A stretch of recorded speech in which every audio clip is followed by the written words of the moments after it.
Hey there, welcome to the ShadowTale Project.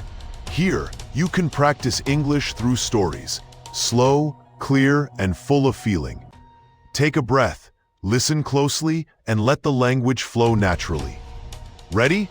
Let's begin today's ShadowTale. The last train to Rome. It was almost midnight when I reached the small train station outside Florence. The schedule board flickered above my head, showing one final train, destination Rome Termini. I was tired, but something in me wanted to keep moving.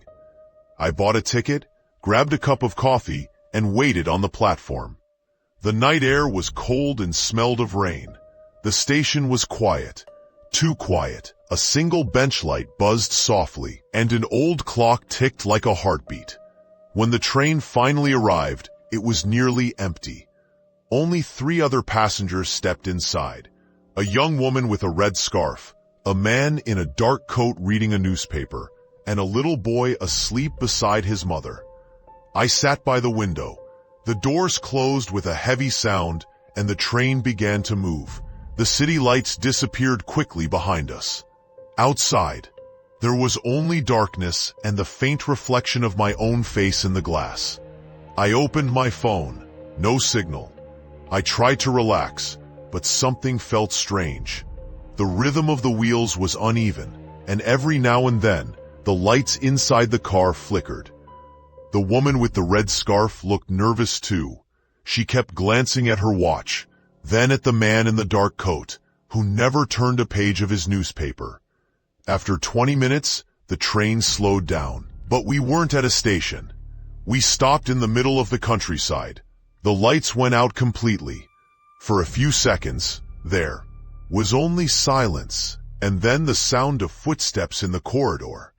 Someone was walking between the cars. A moment later, a voice came through the intercom. It was calm but distant. We apologize for the delay. There is a short technical issue. Please remain seated. But the tone didn't sound like a train conductor. It was too smooth, almost like a recording.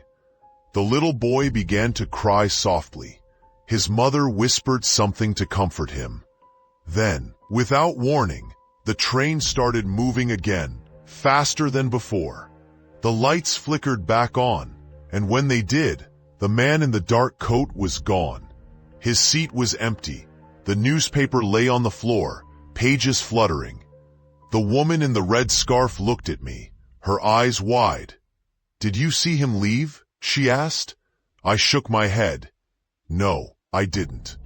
We both looked down the corridor, but it was empty. For the next hour, we sat in silence. The train rushed through the darkness, past towns and stations that should have appeared, but didn't. Finally, around 2 in the morning, the train began to slow down again. Outside, I saw lights, the city of Rome. When we stopped at Termini, I stood up quickly, grabbed my bag, and turned to the woman. But she was gone too. Only her red scarf remained, folded neatly on the seat. I looked around, confused. The other passengers had vanished.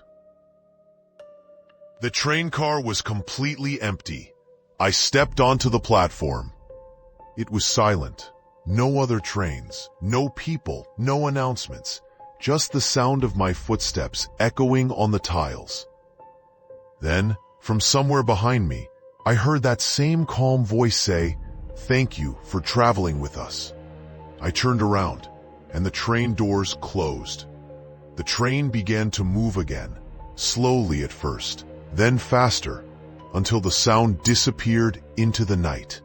I stood there, alone, in the middle of the biggest train station in Italy, with nothing but the red scarf in my hand and the feeling that I had just traveled with ghosts. The next morning, I asked a station guard about the last train from Florence. He looked at me strangely and said, "There hasn't been a midnight train from Florence for many years." Thanks for listening to the ShadowTale Project.